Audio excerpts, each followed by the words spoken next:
about a new Nintendo system, we knew the prevailing thought would be this. Yes, the game will probably still be right for all of us, but could it also be a perfect fit just for you? And the answer to that question is an emphatic absolutely. In fact, we're so convinced of it that we put that pronoun right in the name.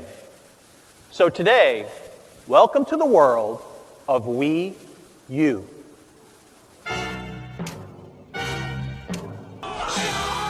It's 2012, when people thought the world was going to end, and Obama was like, Hello, my name is Barack Obama, and I'm going to be re-electing for president on 2012 presidential election. Hopefully, you guys elect me. Obama.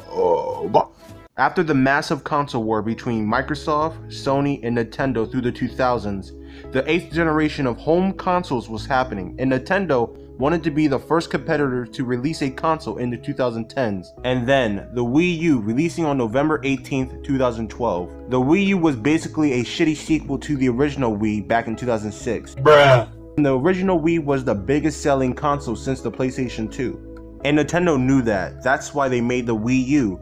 And it wasn't any better than the original Wii, since they rushed the console because Nintendo knew that next year, 2013, Xbox and Sony was releasing a bigger and better console that will soon to be the Xbox One and PlayStation 4, so Nintendo just wanted a head start. But it didn't go as planned. Nintendo marketed the Wii U like it was an add-on than a new console, and the Nintendo Wii commercials always told you how to use it, but it never told you why you needed the Wii U in the first place. Oh, and plus the commercial was hot garbage. Happy Holigames! Bradley here, hanging with my family. And there's nothing better than our tradition of hanging out during the holidays and getting in some Wii U time. I just get a warm feeling inside when I get to crush my older sisters. Crush my older sisters. Crush my older sisters. Why are we still here? Just to suffer. Every night, I can feel. And here's Nintendo's excuse on why you should buy the Wii U.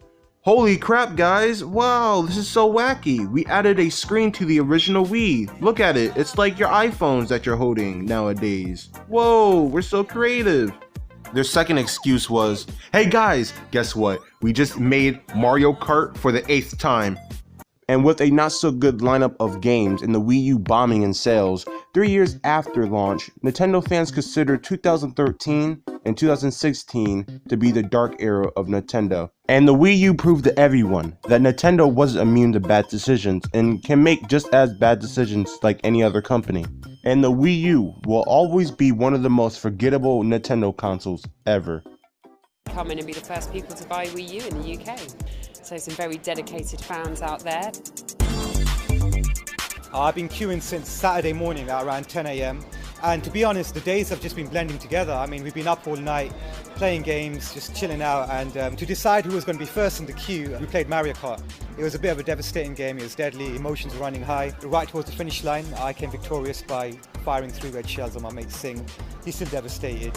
5, 4, 3, 2, 1. Oh my god! Oh jeez, oh my god! 1 year later, after the cringy launch of the Wii U, a company named Ouya, who came out of nowhere, said that's it. We are tired of Sony, Microsoft, and Nintendo taking over the console gaming. That's why after the Wii U's launch, they started a Kickstarter page back in 2012, and the whole operation was being run by Julie Erdman. She was the chief executive officer at Santa Monica. And why do you need to know this? Well, that's the only title she has, except for being a video game entrepreneur that she calls herself. Why are we still here? Comes from the television. Costs a lot of money, you have to work with established players in the space, and I've been trying to figure out how do we get them back to it. Ouya is a new game console for the television that's built on Android, open source technology. It's an inexpensive game console for gamers. All the games are free to try. Anybody that wants to develop a game for a television, we allow them the ability to do this. I've been a part of the game industry for a really long time. In the early days of gaming, you could take your Apple IIe, write your own programming, and take your game to market. The console business as it is today is completely closed to the independent developer. The process overhead for console development is really just too much for us. There's a lot of hurdles for developers to get games onto the television. Developing is extremely expensive. I love the television and I want those games on the television. Television, television, television, television, television, television, television, television. Then 1 year later, 2013, Ouya's Kickstarter blew up. Some famous YouTubers was making videos about it left and right. It was a success. Ouya's Kickstarter raised $8.5 million, making the Kickstarter the 5th highest earning in the website's history. So, they had the hype, the money, the investors, marketing, and an engineering team. But you know what they didn't have? A leader. See, Julie didn't know what the hell she was doing. Alright, she had zero experience with video games and she only called herself a video game entrepreneur trying to sound smart in interviews. Which didn't work, by the way. There is nothing special about this board. Nothing. Like, nothing, right? By the way, you don't hear a lot of people when they're promoting their product say that any one of you can go make it. There's nothing special There's about nothing. it. How many have you sold? A lot. Can you give me a range? A lot. Like, you're not going to tell me a No, number, I'm not. But there was no fooling around here, alright? It was getting close to the release date, and then finally, on June 25th, 2013, the Ouya was released to the public to try to beat Microsoft, Sony, and Nintendo in the 2013 console war. Let's see how the Ouya turned out, shall we? I bought it. It's the Ouya console. Dreamt by gamers, designed in California. Ouya comes with what you need to get coding and get famous. The little box inside this box has big dreams. The controller just pops out, so I just open it up like that. And so begins the revolution. And so begins the revolution. Thank you for believing. It's probably in here for the Kickstarter. Here's where all the extra Kickstarter money they got went to. The company says the launch is delayed because it needs more time to meet high retail demand. The Ouya is a joke. It feels very cheaply made. The D-pad is stiff and kind of unresponsive. It has started to wear from only about a week of use. Of the Ouya. 99% of these apps are just little clones of Candy Crush and Angry Birds.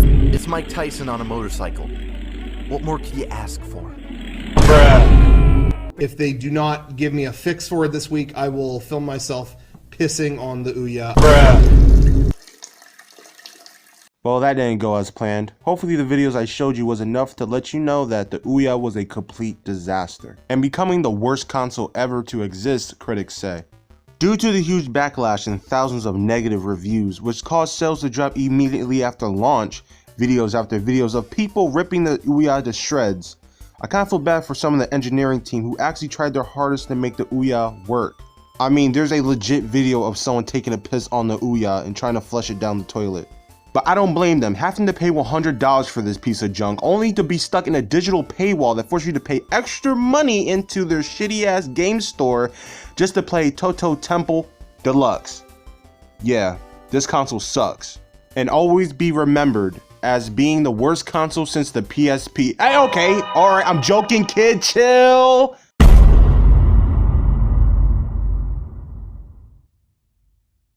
Months after the Ouya, Microsoft, Sony, and Nintendo was preparing for the ultimate console war of 2013.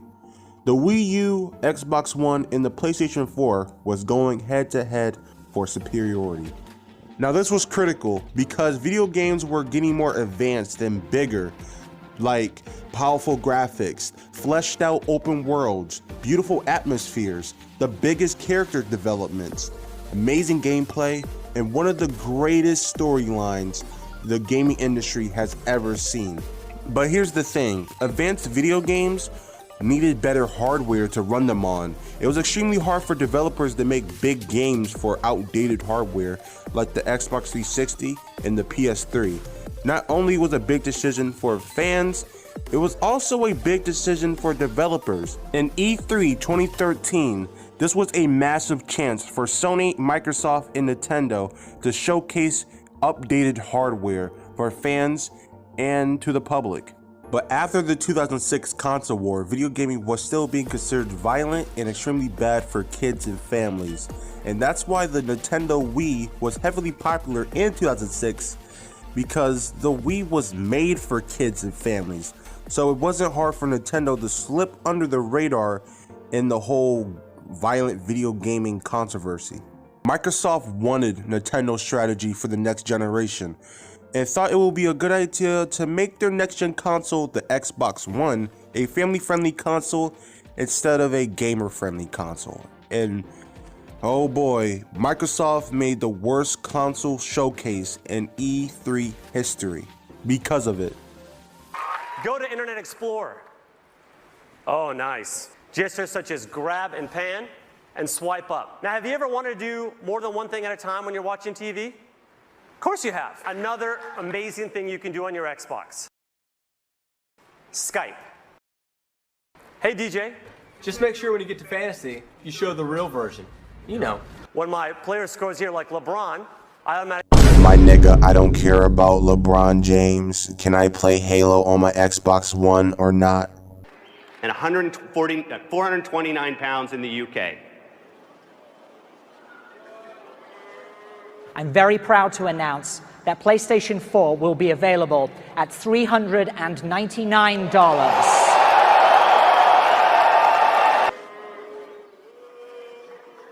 Quiet.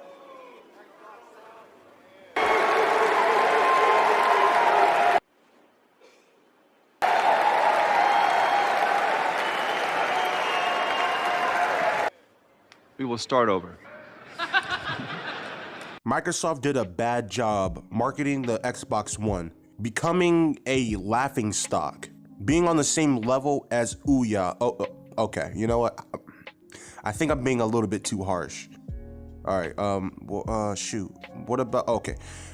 The Xbox One was on the same level as the Wii U. Okay, you know what? Damn, I still think that's too harsh. The Xbox One is on its own level of being bad. Damn it.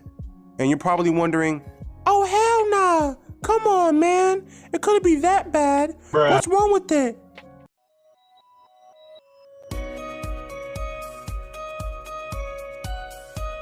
Bruh.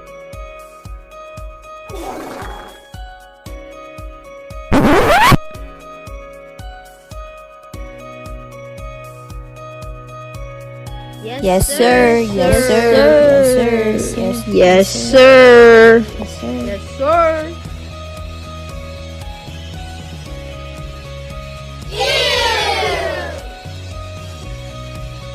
Everyone was clowning and making fun of the Xbox One. They were trying to make it family friendly and marketed the Xbox One like it was a TV cable box than a gaming console. The first showcase was all about how you could watch TV shows and movies on your Xbox One, but they barely said anything about playing video games on it. And I honestly don't blame anyone in 2013 thinking the Xbox One was an actual cable box than being a video game console. But with Sony's PlayStation 4, they done the legit opposite what Xbox did. Actually, they made fun of Microsoft when they announced that you can't resell used games on the Xbox. This is how you share your games on PS4.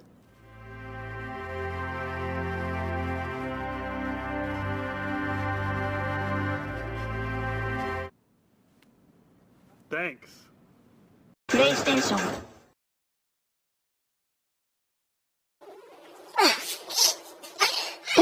The PlayStation 4 was Sony's redemption arc because the PlayStation 3 was not what fans was expecting from Sony themselves. But the PS3 was not good or bad either. It was just extremely mediocre and it left fans decisive to this day, debating if the PS3 was good or not good. But in 2013, people already knew what they was going to buy. The PlayStation 4. Even Xbox fans didn't want the Xbox One.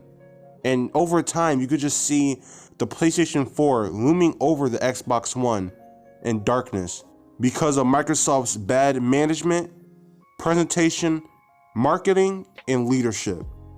And unfortunately, it led to their embarrassing launch.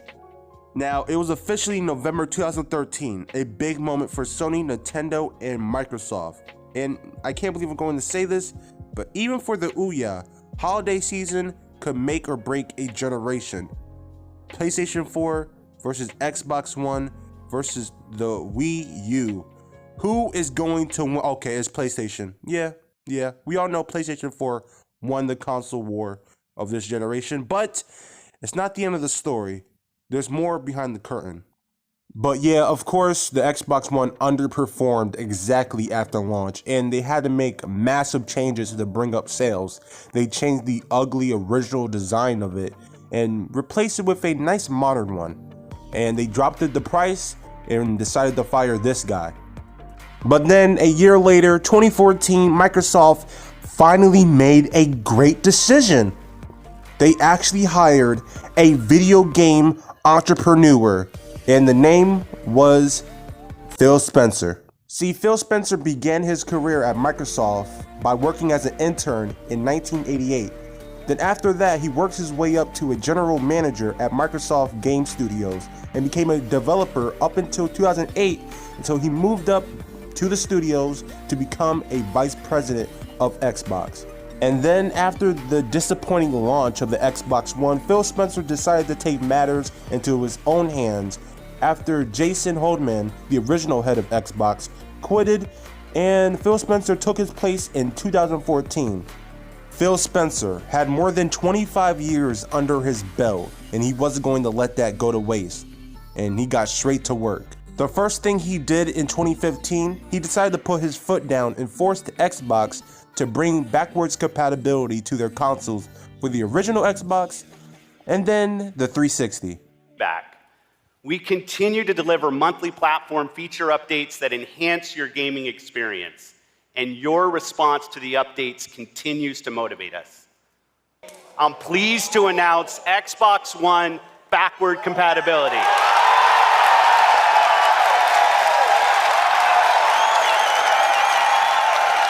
Your Xbox 360 games, the games you've invested your time and money in, and the games you want to continue to play will be playable natively on your Xbox One.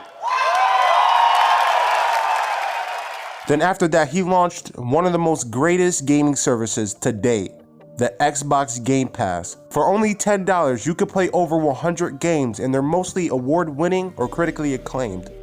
This was a step in the right direction. Phil Spencer, who was once an intern, now the head of Xbox, was making the right decisions for Xbox to actually be recognized in the gaming landscape.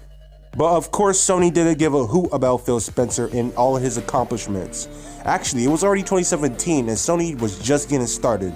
They had a blowout with sales and they had a lot of amazing exclusives already. Wait a minute. I think I'm getting ahead of myself because we haven't really talked about Nintendo's side of the story, because this was the first time Nintendo ever messed up with a big time product. So let's go back to 2013. So the Wii U bombed in sales, yada yada yada, blah blah blah, no one cares. But you wanna know who did care? Nintendo, because they was not happy with the result of the Wii U. Almost $50 million down the damn drain because of the Wii U. So Nintendo had to go straight to the drawing board and make a brand new console fast and get their head in the game, because every week goes by, more money gets burned and so has their reputation. But finally, they announced their brand new console on October 20th, 2016. And I am so happy to say this, it was the Nintendo Switch.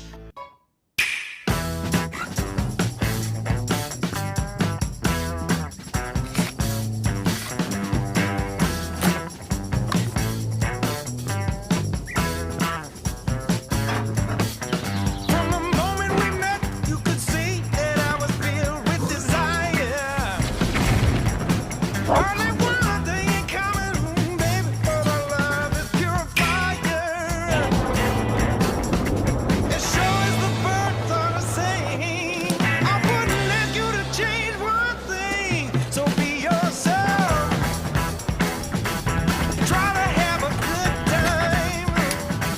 But Microsoft wasn't really scared because they already lost everything from 2013. But with PlayStation on the other hand,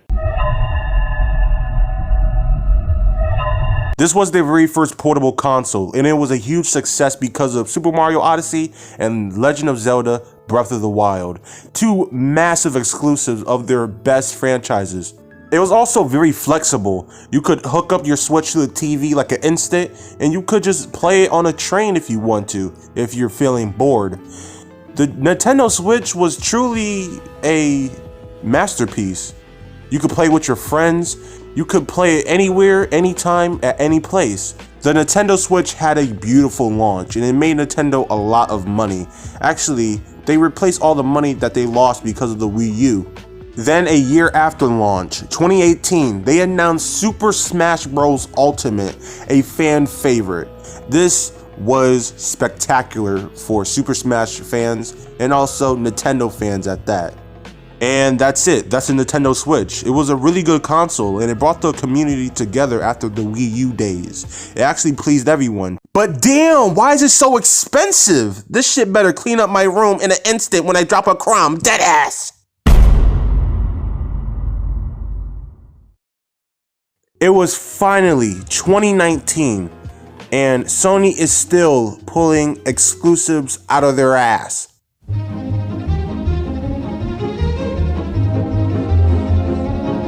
And finally, it's 2020, the final year of this generation. This generation has been nothing but a roller coaster ride for some. The PS4 was extremely popular, but the Xbox was the underdog, and it was still fighting. And it's 2020, and Xbox and PlayStation are still fighting for superiority when it comes to next-gen consoles, with Xbox Series X and PlayStation 5. And Nintendo, well, they're just Nintendo. They're doing their own thing, and you have to respect it. You know, it's kind of crazy how consoles evolved over the decades. Back in 1990, it was Super Nintendo versus Sega Genesis. But now, in 2020, it's Xbox versus PlayStation. But the moral of this series is it doesn't matter what generation you come from or what console you played on. If you have fun, we all win. And that's where the story ends for this generation. And hopefully the Xbox Series X and PlayStation 5 generation will be legendary. And I might do a part 4 in the next 10 years, but this is where the story ends for now. Thank you guys for watching Console Xbox guy. What, Timmy? I'm trying to end off my series. Don't be alarmed, but I got my brand new Ouya from GameStop. Okay, and? Well, when I turned it on, it said it was gonna self-destruct in 2 seconds. Wait, what?